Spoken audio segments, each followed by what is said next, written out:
Good morning, Michelle Saxman here, and ready to share with you some time with Jesus Calling by Sarah Young on August the 29th. Demonstrating our trust is in stillness.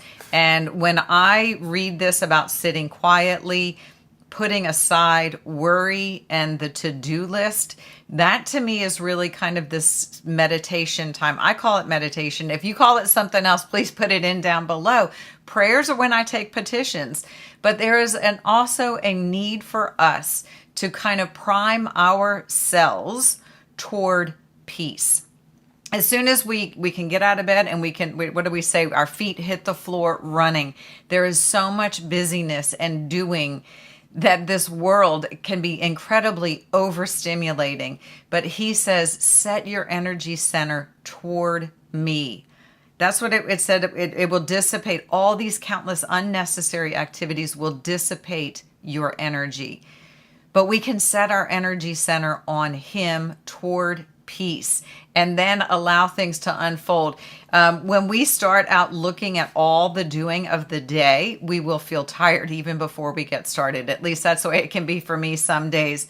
But taking this time to allow him to restore my cells, to kind of, and I've mentioned before in this neurochemistry that this culture is going to dictate us and guide us toward chaos and control and problem solving. And just think of all the different, endorphins and adrenaline and cortisol and dopamine and all the other neurochemistry that goes on within our body as we're in this mode of thinking and doing. But we can calm ourselves. We can get ourselves to crave his powerful presence and allow peace to be our guide. So draw near to me.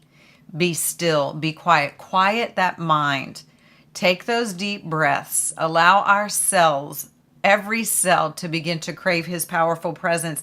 And I'll just say we will have so much more clarity as the day unfolds. And then it says this demonstration of trust weakens principalities and powers of darkness. I really take that as in the seen and in the unseen realm and in the thought life. And the culture very much, the brain train of the culture is going to be toward the pit. And our Heavenly Father wants the brain train to be guided toward his peace. But we've got to prime it initially in the beginning of the day. And that is what will weaken those principalities of darkness, the presence of peace. On to the readings. The first one is Luke chapter 12, verses 22 through 25.